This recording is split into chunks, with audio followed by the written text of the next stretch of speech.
Hello, fellow investors. Greg Miller here from spinoffinvestingsimplified.com. And this week, I will be talking a little bit about the Tetraphase Pharmaceutical tender offer.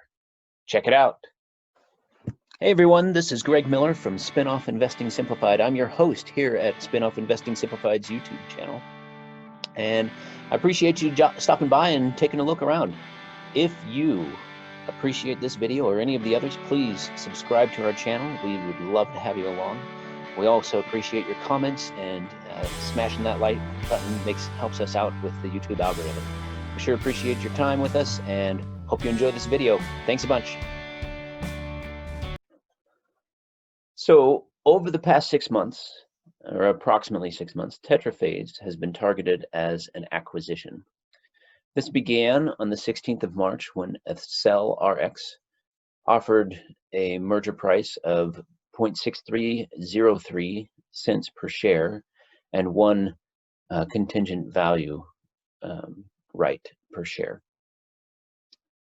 That was augmented by a Lajola offer that was similar in nature but worth a little bit more. And then finally, on the 27th of May, Melinta, which had just emerged from Chapter 11 bankruptcy through Deerfield Partners, which is a private equity firm, they went in and put in an offer that was significantly higher, about I think it was like $1.52 plus 1 CVR per share. And then finally, there was a counter offer from AcceleRx, including some equity position in AcceleRx and that option. On May 31st, Melinta gave their final offer, which is the offer that we'll be talking about today, and the one that is, I expect to provide at least some value to me through my participation in the offer. We'll see. We'll check it out. Just to kind of see what has happened over the 6 months or so, March 16th, that the shares were trading at 85 cents a share for Melinta, and they've gone up to about $2.30 a share right now. That's what they're looking at right now. And here's the details. The tender concludes on the 10th of July, and you'll get $1.79 plus a contingent value right per share within 3 days of closure. The contingent value right can be up to $1.48 a share, and that's estimated based on the number of shares that are tendered. Now, I will look at this. It's been a learning experience for me. I'm trying to understand it a little bit better. I have a feeling, or I have the impression, that this is worth a little bit more than what it's trading for right now, but it's pretty fair valued from what I'm seeing. And so these contingent value rights in this particular situation, they're based on the net milestones for Xerava, which is the drug that Tetraphase finally got approval for just last year. It seemed like there was significant growth that went along with it. I think the last 10K indicated that they had grown to about $7 or $8 million of Xerava sales. So the likelihood that they could reach that milestone number one of 20 million in net sales by the 31st of December 2021 is a possibility. It's definitely within the realm of possibility. But if that is hit, that first milestone, $2.5 million will be distributed out to CVR holders.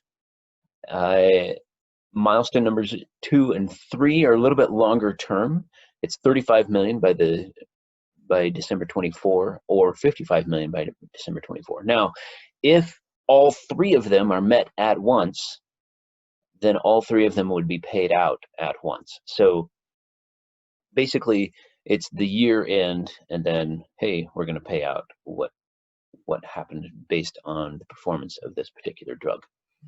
I spent a little bit of time. I'm not an expert when it comes to pharmaceuticals and things like that, but the drug Xerava is trying to find the solution for basically infections that have resistance to certain antibiotics, and it uses a new kind of medicine in order to do that.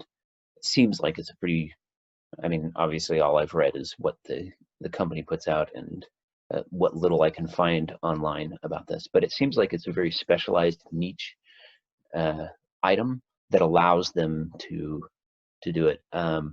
It seems also like this is a drug that would be required to help people stay alive. So kind of a pretty valuable drug. It might be worth a significant amount on a per case basis.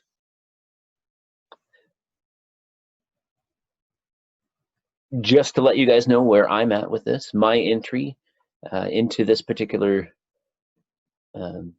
transaction started this last week.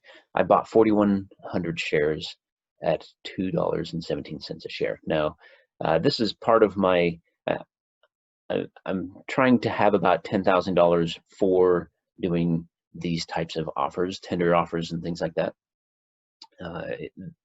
If you want to look back at my Ecolab Apergy thing, you can see why I'm interested in this. It goes off of Green Capital's Christian Reither saying that if you've got $10,000, this is where you should be spending your time. And we'll see, you know, if it pays out and the merger goes through, and then that's the assumption that I'm making on this. The expected risked value per share is 38 cents per share. So basically, for what I did at $2.17 a share, I expect that 38 cents of my capital is being risked, because then I have to wait for the contingent value rights to be paying out. The anticipated present value that I'm seeing for this is about $2.48 a share. So, and that is assuming a 15% return on my money. Now, does that mean that I'm going to sell out at $2.48 a share? I don't know. Reading some of the works by not Christian Reither, by Marie Schiller, it seems like the value of tender offers often rises above what the actual value of the tender offer is. And so my assumption is that it might go above this $2.48 a share. I would expect that it might go up to about $2.65, maybe even $2.70. And if it was at that point, then I probably would just sell out, because the speed of money returned to me would be interesting. However, the final thought is going off of Joel Greenblatt's ideas. In his book, he talks about how you should always buy all rights. And he talks about rights offerings for shares of new companies. And doing some digging into this particular transaction, I did notice that if you buy the rights, you get equity rights for Melinta if they decide to take it public, which I don't know. Is Deerfield planning on doing that? That's totally outside of the realm of ideas of what I'm looking at with this transaction. However, if I could get a quick turn on my cash and have my $10,000 preserved and then have additional rights, I might go with that. Kind of like the same thing that I did with the Ecolab Apergy Champion X tender offer. So thoughts are, I want to preserve my capital, keep $10,000 for another transaction that I'm sure will come down the pike. But if I have the opportunity to participate in the upside over the next 3 to 5 years, I might just jump in on that as well. So those are my thoughts. If you have any questions or want to understand more about this, please send me a shout out. I'd love to have you smash the like button on this particular video if it's something that you felt like was valuable. And then finally, if you want to hit me up directly, you can see my contact information through spinoffinvestingsimplified.com. Thanks a bunch for watching, guys. As we finish up, we have one final note for you. This video was made for educational purposes only. Any companies mentioned in this presentation were discussed for educational purposes only. Discussing such companies and the specifics about them is for illustrative purposes only and not a solicitation to purchase them. We recommend that you conduct your own research and identify why you might want to own the company yourself before you commit any funds. We also recommend that you seek the services of a financial advisor that has considered your situation as your fiduciary. May your education here grow your knowledge, improve your personal investing performance, and give you the confidence to take control of your future. Thanks.